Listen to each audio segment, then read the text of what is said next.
Hey everybody, welcome back. This is Monsters of Folklore, and now I've done a video on the Wendigo probably a month or so ago, and I'm gonna do today's video is gonna be on the Skinwalkers. Now, they have very close similarities. Now, some people on my Wendigo video, said these are called Skinwalkers also, but apparently there is a difference between the two of them.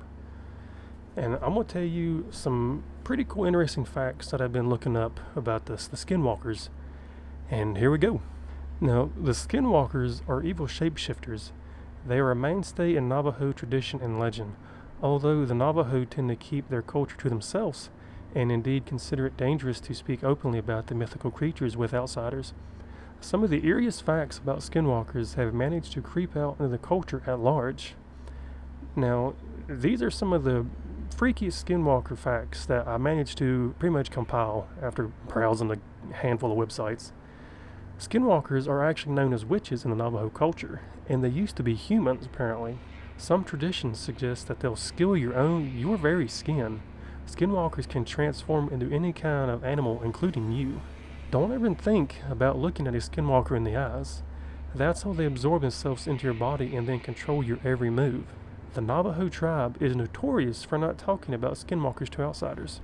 They are frightened of supernatural repercussions if there's too much discussion about the Skinwalkers. Though it's scary to think of them as humans, Skinwalkers are seen mostly frequently as wolves, coyotes, foxes, eagles, owls, or crows.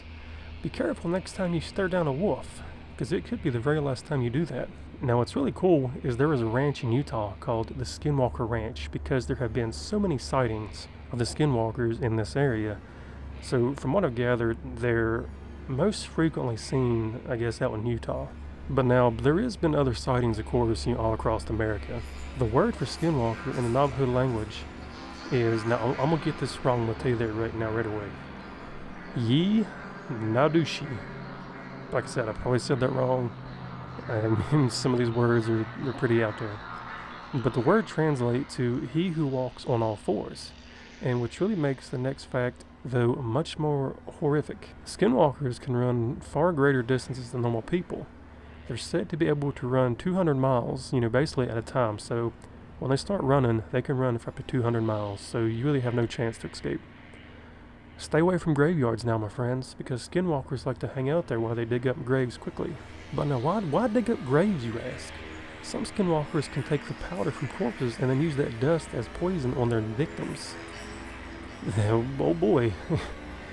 When they're not transformed into animals, witnesses have described Skinwalkers as hollowed out creatures that look like little dogs. Skinwalkers aren't allowed to enter a home unless invited.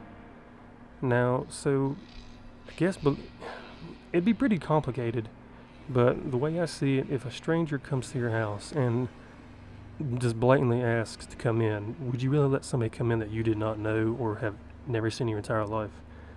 No, I don't think so. Now, so you want to become a Skinwalker yourself. I don't know why you would, but there's people out there that would.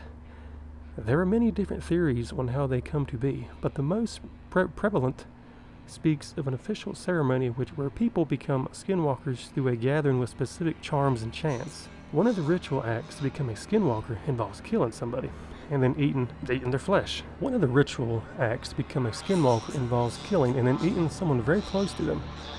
By performing this act, the soon-to-be Skinwalkers lose any humanity left in them.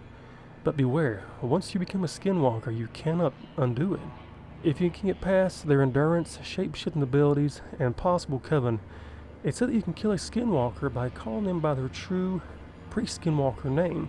Now, the difference between the Skinwalkers and the Wendigos, in my opinion, is the Skinwalkers, they are more human in a way.